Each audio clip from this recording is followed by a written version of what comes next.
Before we start, can you share your name, age, gender, nationality, and experience? Hi, I'm Ayaan Chotani of class 11, male, 16 years old from India. And this summer I had an internship under Gurugram Police and Dr. Rakshit Tandon sir. How did your research on CSAM enhance your understanding of online abuse dynamics, including cyberbullying? My research program on CSAM provided me with comprehensive understanding of how online platforms are misused to exploit vulnerable individuals, particularly minors. I realized that cyberbullying, like CSAM, often thrives in environments where anonymity and lack of a regulation are prevalent. What communication techniques did you learn during your awareness sessions that could help in addressing cyberbullying? I learned the importance of simplifying complex concepts to ensure understanding, especially for non tech savvy audiences. Active listening was crucial in understanding individual concerns, and storytelling helped me make sessions relatable and engaging. Empathy played a key role in building trust, which is essential when discussing sensitive issues like cyberbullying. It is important to connect with your audience and understand their issues. One has to connect with them and relate to what and how they're going through and give them personal attention.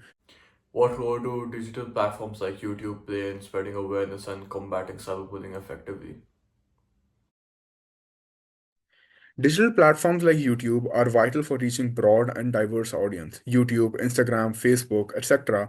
These visual and interactive format allow impactful storytelling which makes educational content more relatable and memorable. Right now, we should target young and old audience.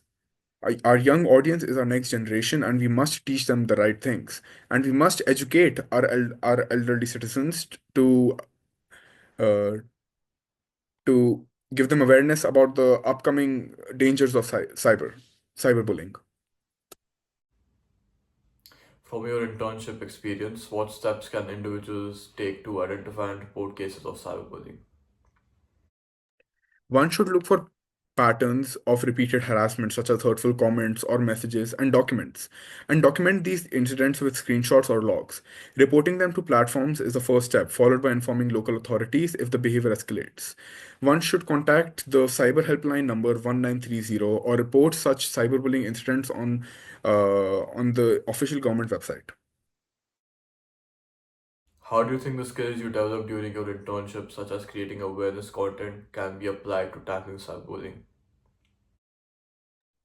During the internship, I developed many skills like creating accessible and engaging content that can be used to design target campaigns against cyberbullying. For instance, I drafted tutorials on YouTube to educate senior citizens on what preventive measures they should take against cyberbullying.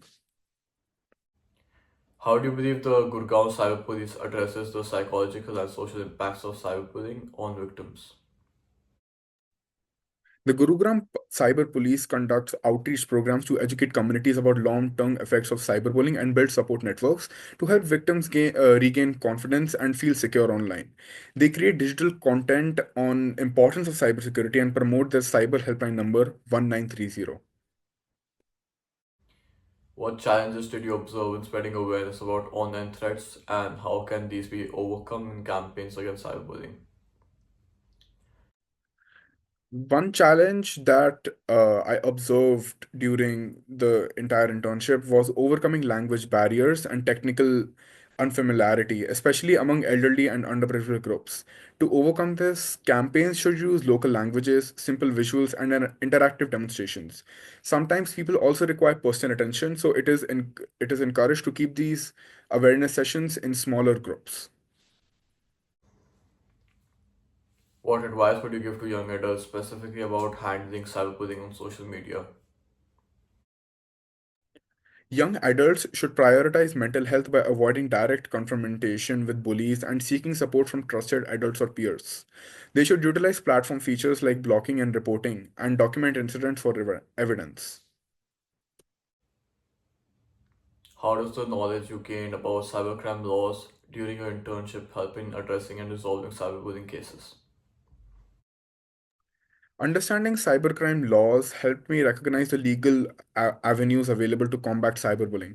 For example, knowing about the sections of the IT Act that penalize online harassment enabled me to guide victims on how to file formal complaints. This knowledge also underscored the importance of evidence in legal proceedings, emphasizing the need to document every instant of abuse. Thank you for your time. Thank you. Before we start, can I have your name, age, gender, nationality, and place of origin? My name is Suvan Handa. I'm 17. I'm male. I'm Indian. I'm from Delhi. In your opinion, how can technology be used to effectively find and report cyberbullying on social media platforms?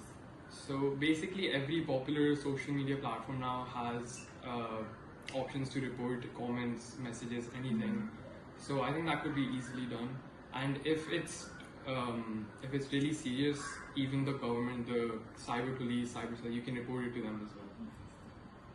What challenges do you think developers face when trying to create software that detects harmful content without invading users' privacies?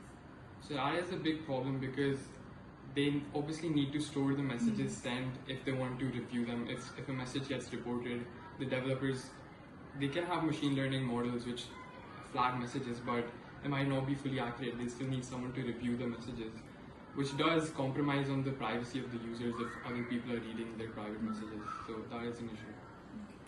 How effective do you believe machine learning is at identifying patterns of cyberbullying across different websites and why?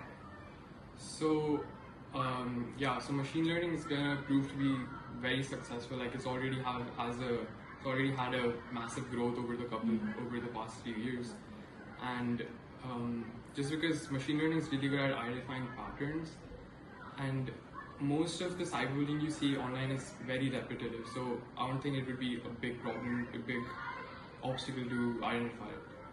So you're a computer student, right? Yes. Okay. So as a computer science student, what ethical issues do you think should be considered when developing technology to combat cyberbullying? Do you think there's a way to balance free speech with protecting people from online harm? So obviously one issue is privacy, which we already discussed.